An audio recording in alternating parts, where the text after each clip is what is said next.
Something is dying in the California desert, and what's buried beneath it could kill millions. Right now, in one of the hottest, driest corners of the American Southwest, a lake is vanishing. Not slowly, not quietly, it is collapsing.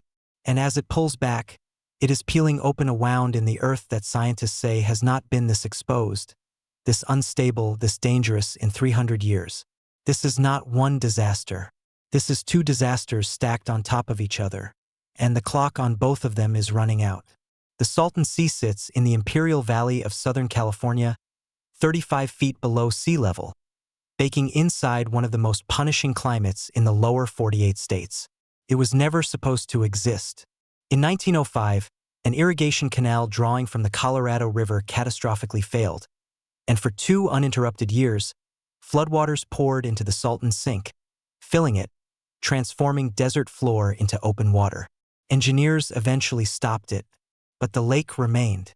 For the next 100 years, agricultural runoff from the Imperial Valley's 500,000 acres of farmland fed it, sustained it, kept it breathing. That runoff was not clean water. It was laced with nitrogen, phosphorus, selenium, arsenic, and the chemical breakdown products of DDT-era pesticides. All of it slowly sinking to the bottom, layer by layer, year by year, building a sediment record of everything California's agriculture industry ever put into the ground. The lake held it all, kept it buried, kept it wet, kept it still. Then, in 2003, California signed the Quantification Settlement Agreement, and with a stroke of policy, redirected agricultural water away from the Imperial Valley and toward urban Southern California. The sea stopped being fed, and it began to die almost immediately. Today, the Salton Sea is 35% smaller by surface area than it was in the year 2000. The water that remains is more than twice as salty as the Pacific Ocean, hypersaline, hypoxic, increasingly lifeless. The fish are gone. The birds have crashed. And the exposed lake bed, the cracked, gray, chemical-laced desert floor the state calls the playa, has become the primary engine of the worst air pollution anywhere in the United States. But that is not the part that should terrify you. Here is the detail that changes everything. In November 2024, a United States Geological Survey team led by Dr. Andrea Linos published a seismic analysis of the ground directly beneath the Imperial Valley. What they found was not background noise. What they found was acceleration. The Brawley Seismic Zone, the fault cluster running beneath the southern half of the Salton Sea, has been producing an elevated and intensifying rate of micro-earthquakes since 2020. Swarms. More than 600 tremors recorded inside that fault system in a single month. 600. And the Brawley Seismic Zone is not just any fault cluster. It is the precise geological junction where the Imperial Fault transfers its accumulated stress northward, directly into the southern San Andreas. It is the pressure valve, the relay switch, the last step in the chain before the biggest, most overdue fault segment in California receives everything that has been building beneath that dying lake. The southern San Andreas Fault has not experienced a major rupture in approximately 300 years. Its recurrence interval, based on paleoseismic trenching and dating, is roughly 180 years. Dr. Thomas Rockwell at San Diego State University has spent more than 30 years trenching and dating this fault. In a 2024 public lecture, he stated plainly that this segment is more than 100 years past its statistical average. He did not hedge it. He said a rupture on this segment does not ask if. It asks only when and how far. Feel the weight of that. Not if, when. The retreat of the lake has not been gradual in a way that allows for adjustment. It has been accelerating with each passing year. In 1998, the surface of the Salton Sea sat at 227 feet below sea level. By 2010, it had dropped to 229. By 2018, 237. By 2024, 239 feet below sea level. Each single foot of retreat exposes approximately 5 additional square miles of lake bed.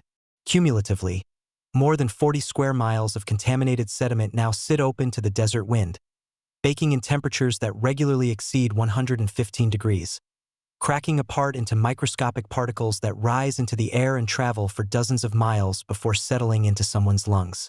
The Imperial County Air Pollution Control District has documented that PM10, particulate matter fine enough to penetrate deep into human lung tissue, now exceeds federal health standards across the entire southeastern Coachella Valley on more than 40% of days in a given year. 40% of days. More than 100 days every year where the air itself is a health emergency. In 2019, Imperial County recorded the highest childhood asthma hospitalization rate in the state of California. Children admitted to hospitals because of the air outside their homes. And the state's plan to revegetate the playa using native grasses and surface stabilization measures has fallen nearly a decade behind schedule. But even that is not the full picture of what is being released. The playa is not blowing sand. What it is blowing is a toxic chemical stew that has been accumulating at the bottom of this lake for over a century. Sediment samples collected by the University of California Riverside in 2022 documented elevated concentrations of arsenic, selenium, lithium, and residual DDT breakdown products at concentrations 10 to 50 times above background levels. 10 to 50 times. Those particles are now airborne. They are now breathable. And the water that remains in the lake is itself an active hazard. The Salton Sea has become hypersaline and anaerobic, a stratified, oxygen-depleted column of water sitting on top of decades of decomposing biological material. When summer heat stirs that water column, it releases hydrogen sulfide gas in mass plumes. The smell of rotten eggs, the burn of sulfur, rising off the surface and traveling downwind. The South Coast Air Quality Management District has issued hydrogen sulfide advisories reaching as far as Palm Desert, 60 miles from the shoreline. Residents report burning eyes, persistent headaches, and a rotten egg smell that saturates their homes and refuses to leave for days at a stretch. The long-term respiratory and developmental health data for children growing up in the Salton Basin is only now being systematically collected. What that data will eventually reveal, researchers are already dreading. And underneath all of it, underneath the poisoned air and the shrinking water and the cracking lake bed, the earth is moving. The geology here is not incidental to this crisis. It is the crisis. The Salton Trough, the basin containing the Salton Sea, is not simply an agricultural artifact sitting in a desert. It is the northernmost extension of the Gulf of California's seafloor spreading system. The Imperial Valley sits on a section of the Earth's crust that is actively being pulled apart by plate tectonic forces. That pulling generates heat, enormous, concentrated heat, which is why the southern end of the Salton Sea sits directly above one of the most powerful geothermal reservoirs in North America, a system that has been generating more than 1,000 megawatts of power since the 1970s.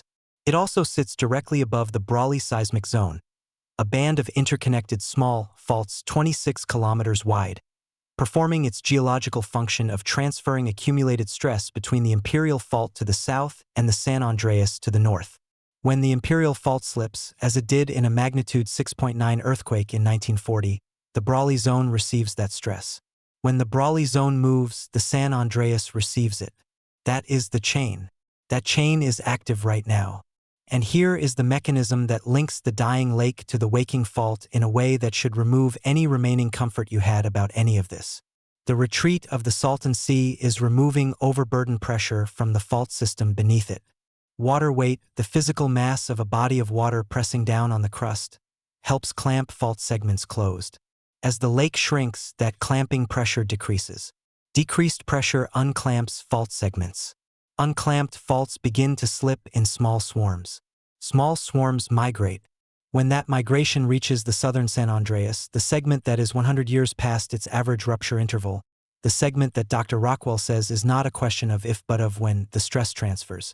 The trigger does not have to be large. It does not have to be a single massive event somewhere else. The mechanism is already in motion. It is already stacked. What California's water policy set in motion in 2003 has created, through 2 decades of cascading physical consequences, a situation where a shrinking lake in the Imperial Valley Desert is incrementally loading one of the most dangerous and most overdue fault segments on the continent. In 2020, a paper in Science authored by Dr. Rob Graves at the USGS modeled the consequences of a magnitude 7.8 earthquake originating on the southern San Andreas in what is known as the shakeout scenario. The results were not abstract. The model projected strong ground shaking propagating into Los Angeles and Riverside counties. Projected 1,800 deaths, 50,000 injuries, approximately $50 billion in damages across Southern California. Those are federal modeling estimates from the United States Geological Survey. That is not speculation. That is a simulation of what the physics produces when that fault finally moves. Think about the scale of who is inside this. Locally, 650,000 people live in the Coachella and Imperial Valleys, in the direct exposure zone for playa dust and hydrogen sulfide plumes, breathing air that already exceeds federal health standards on nearly half the days of every year. Their children have the worst asthma hospitalization rates in California. Regionally, a major rupture on the southern San Andreas would deliver ground motion greater than any earthquake Southern California has experienced since 1994 to metropolitan Los Angeles and Riverside County. 20 million people inside the shaking radius. Nationally, the economic loss from that shakeout scenario exceeds $50 billion. And ecologically, the Pacific Flyway, the great migratory corridor running from Alaska to Patagonia, loses one of its most critical inland wetland stopover points at a moment when population crashes are already underway across multiple migratory bird species that have no alternative route. On a September evening in 2023, a marine biologist named Alonso Ortiz drove down the dirt road behind the Red Hill Marina on the eastern shore of the Salton Sea. He had his headlights on, and the beam in front of him did not look clear. It looked granular, textured. He stopped the car. He rolled down the window. The air that entered the vehicle smelled like rotten eggs and ammonia. His headlights were illuminating a continuous suspended veil of dust hanging across the entire visible landscape. Not a cloud, not a visible plume, but a constant, floating, invisible until lit presence in every cubic foot of outdoor air for as far as he could see.